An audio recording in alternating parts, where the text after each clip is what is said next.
Next up, we need to adjust those calories. Okay. So what I ask people to do is write out a normal day's eating. So here's what Molly might eat. At 7 o'clock in the morning, she'll have toast and jam. It's about 300 calories. Okay. When we have a conversation about protein, we find out how little protein that meal has. It's not very good for you. Okay. At least in the context of trying to eat enough protein. At 12 o'clock, falafel wrap. Okay, okay. We've got some nice bit of calories there to kind of set us up for the day. But we are still a little skimpy on protein. Okay. That tides her over to the end of the day. We have a beef chili. It's kind of mostly rice with a few beans. 500 calories, 20 grams of protein.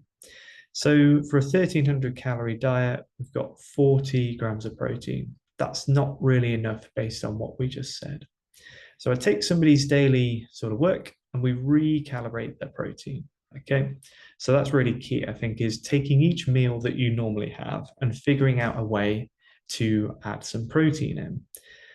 Now, toast and jam, I can't really do anything with that. So other than adding a protein shake, which say Molly might not want it to do, let's go for some real food. Let's get 4 eggs in.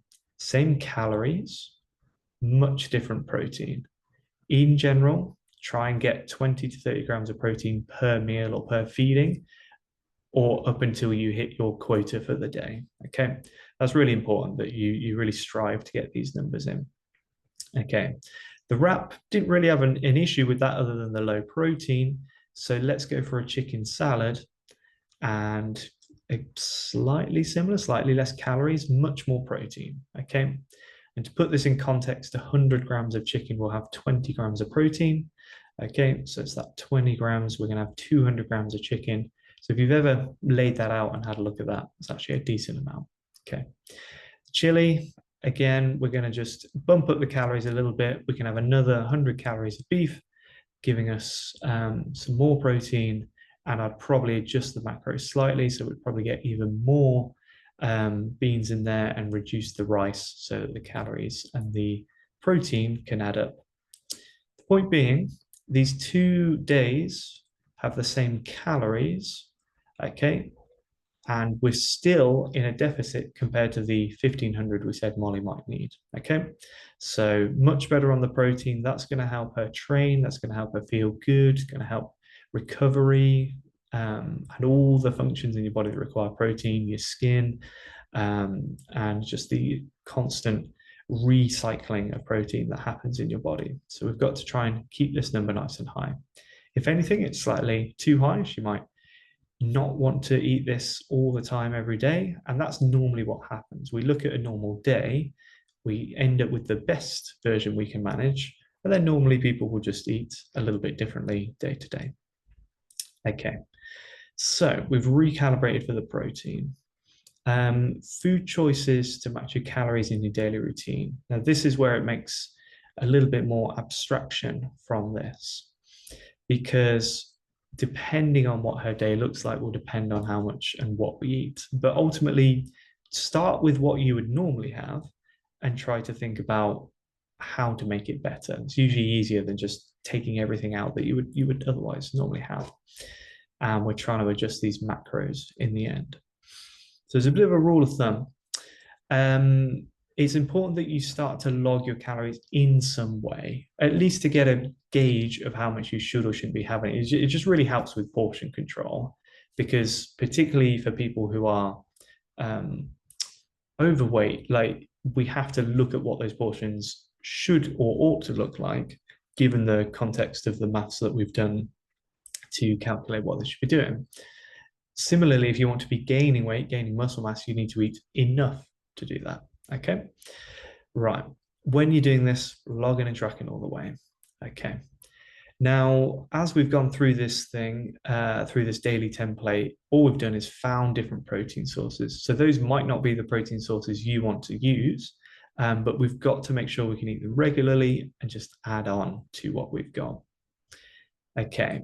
What is key is that, I've kind of built these meals around the protein source. If you didn't want to change the meal that much, you need to just add adequate protein. So if we wanted to keep the toast in the morning, we might have to add a protein shake. If we wanted the wrap, we've got to adjust the macros on the other side of that. And similarly for the chili. So find ways to make your meals more fuller of protein. That's kind of the aim with this. In principle, we're trying to remove unnecessary calories. So, I've given a very slim template that hits protein. But as we said, we've got sort of a 200 calorie wiggle room. If she wants a drink in the evening, that might be okay. It would be better if we just got some more vegetables in. But the point being is that design enough protein into your diet and the rest can kind of take care of itself. It's very easy to add those things in.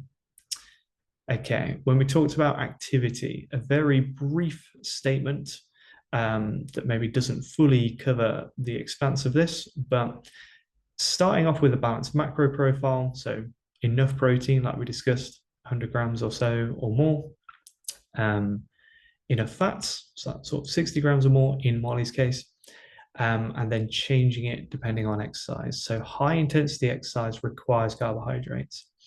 When I talk about high intensity, I want to make it really clear. I mean, the highest intensity, particularly for women.